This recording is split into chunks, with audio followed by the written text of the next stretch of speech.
You know what I'm saying? Check it out now. Why, Lord? Why? Why Drake do Pusha like this, man? Why?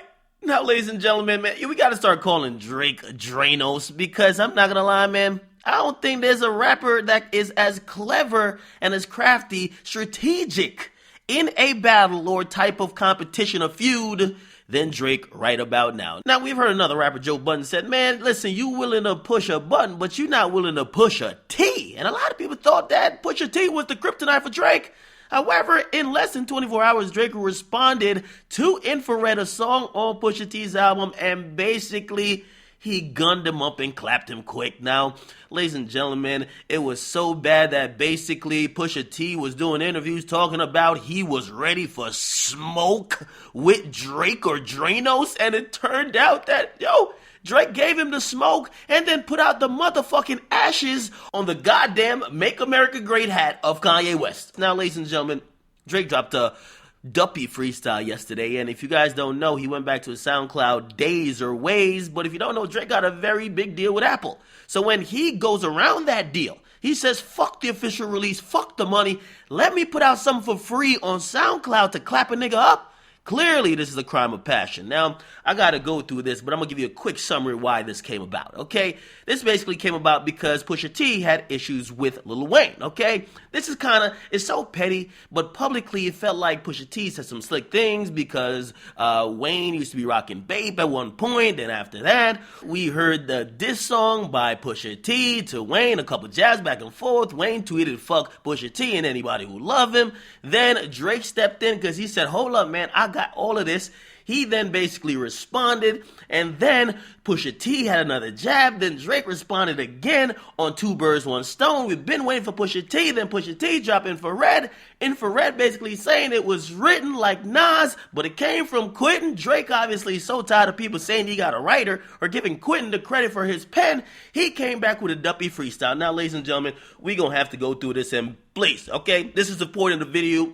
Pause the video, go get some food, popcorn, burgers, hot dogs, put it in the goddamn microwave, get a nice drink, maybe some Hennessy, that's my choice. If you're underage, please don't do that, but we got to go through this song, and it's not only one line, it ain't two lines, it ain't one like 4-bar stanza, no nigga, the entire track is going at Pusha T's goddamn cranium, and we got to break it down. So let's get right into it now. If you guys don't know what a Duppy is, okay, a Duppy is a Jamaican term for a ghost. Okay, so basically, we're hearing Drake saying with the title of the track, man, I'm turning this bitch nigga into a fucking ghost. Now, let's get it from the intro. And I know some of y'all might be like, damn, yo, you gotta go in depth. Yeah, nigga, we do, okay? Now, even the fucking intro already told me something was about to go down. He starts it off by sounding like Stephen A. Smith.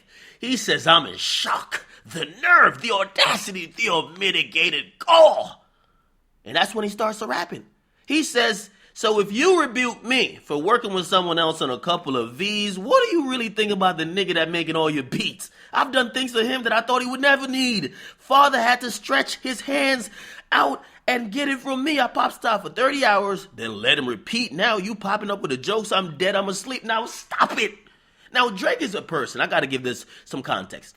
Drake watches URL. He loves battle rap, okay? While he won't get in the battle rap arena because battle rap, listen, man, you could get knocked the fuck out even if you a great one, okay? Drake is nice with the bars, but he's good at delivering them over beats. Just a cappella, we don't know if he had the same delivery. But because he's a fan and he studies battle rap, in a battle when it comes to musical beef or lyrical beef, he attacks the nigga strategically. So pretty much he starts off by saying, your problem that you called me out on your little Infrared track was saying that it was written by Nas, except with me was Quentin or something like that. It was written like Nas, except it came from Quentin. Now, let me actually get at you about that. He's saying if you're going to get mad at me for working with Quentin, now, clearly we could get into was it working with, did Quentin do all the work? We could get into that, but let's just stick to what Drake's saying. He's saying, if you're calling me out for that, what do you think about Kanye? Because if you don't know, and by the way, Kanye did admit this on Twitter, Kanye said, yeah, Drake basically wrote 30 hours and wrote Father Stretch My Hands. Now, is it the entire song? Did he help him out with a hook or did he help him out with some parts of the concept? We don't know, but we do know that Kanye West publicly thanked Drake for helping him out with the joint. Drake is also credited. So I guess we're talking about Drake here saying, it's ironic that you're the one trying to call me out when your boss, the nigga who made the beats for your fucking album, he's the nigga who I've helped out the same way, yet you won't call him out. Now, I think that's a good point. And I have to kind of score all the points that Drake is making and possibly anticipate a response. Great point by Drake. Now, I can't score it as a W for Drake yet because Pusha, in my opinion, could counter. You know how you could counter all of that what Drake just said? Bro, Kanye doesn't claim he's the greatest with the pen. Kanye doesn't claim he's the best lyricist. He doesn't claim that he writes everything. Actually, this is why we got a problem with you, Drake.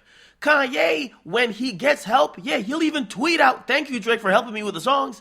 When you get help, nigga, we had to go and play fucking Marco Polo just to find who the fuck Quentin was and where the fuck he was. We had to go find reference tracks because you weren't as forthcoming. But let's keep it going. And by the way, the songs are 30 hours and Father Stretch My Hands. Now let's keep it going, right? He says, I just left over by y'all putting pen to the sheets, tired of sitting quiet and help my enemies eat. Keep getting temperature checks, they know my head overheats. Don't know why the fuck you niggas listen to Denim. Steve must have had your infrared wrong. Now your head in a beam. Now, I'm not gonna lie, that feels so goddamn battle rap-ish in the terms of the setup. And if you guys are a fan of URL or any type of battle rap, need y'all to get in the comment section. Don't that kind of setup feel like he's on stage at like a big URL event, Summer Madness or whatever the case is, and like he's just spitting it like that? That's how it came across to me. Now, as far as that, and that's why I'm saying that Drake is Drainos at this point.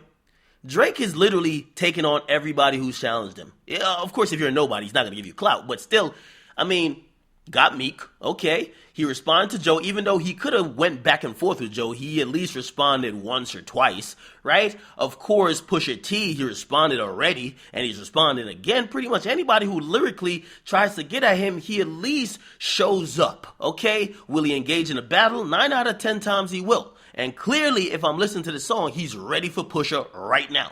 Now, let's keep it going, because he says, listen, man, y'all are the spitting image of what jealousy breeds. Don't push me when I'm in album mode. You're not even top 5 as far as your label talent goes. You sending shots?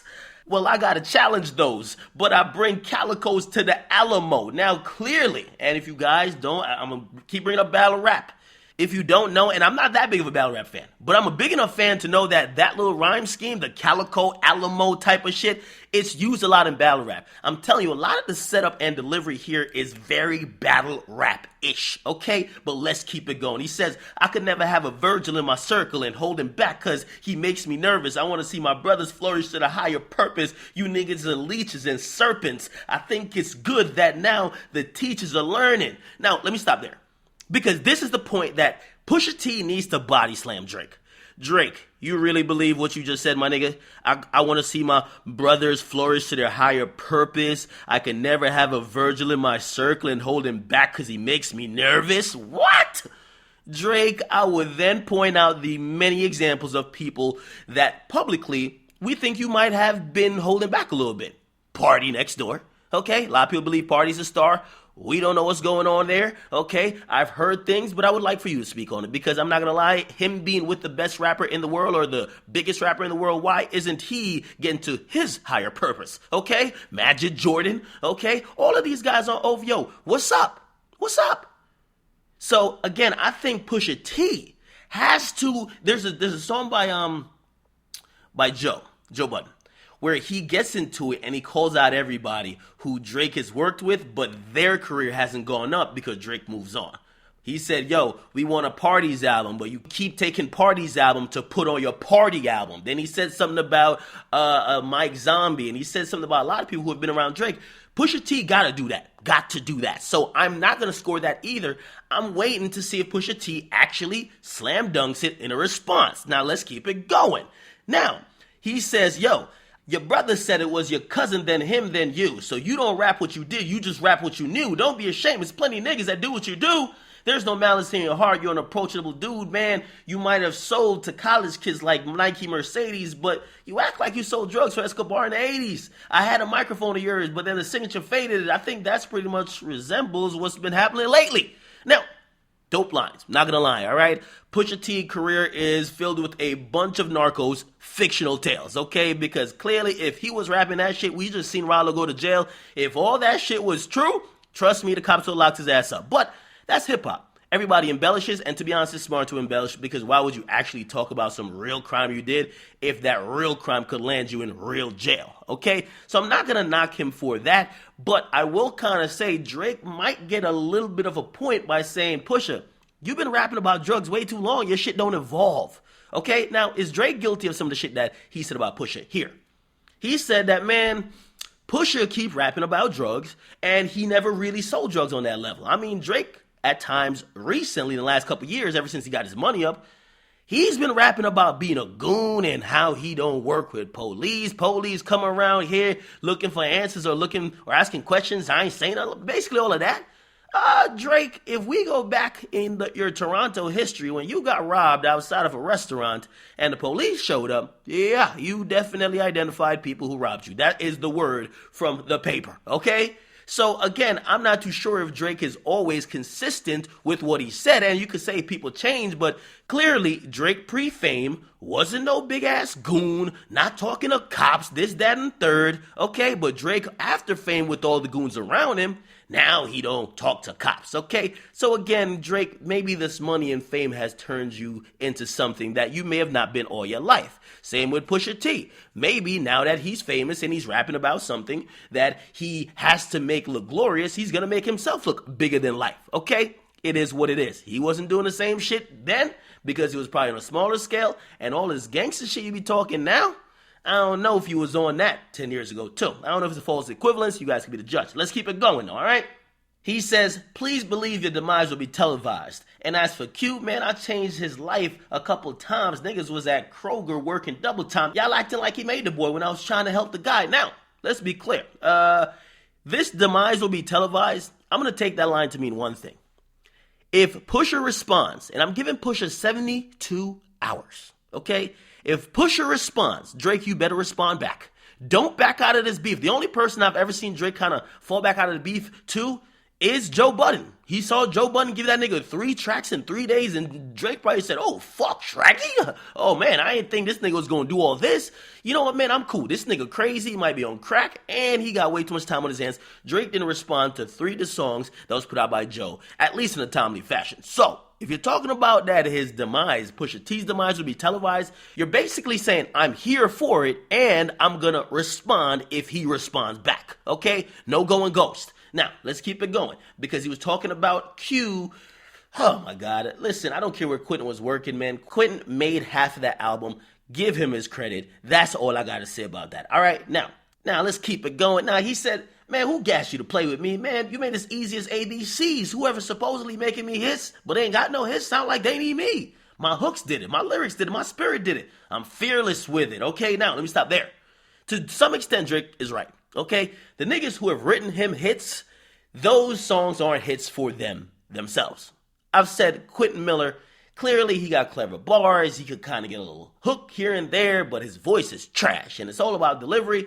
But here's the thing that Drake got to realize. Drake, you have to realize that just like Milli Vanilli, niggas could recognize when someone is the entire package, okay? You got the clout, you got the clean image, you got the delivery, but if somebody got the bars, they're very important as well, all right? It's the same way how R&B has survived for a long time. Back in the day, ugly niggas who were fat, you could write the song, but we got to give it to the nigga with a six-pack who could kind of gyrate and dance on stage.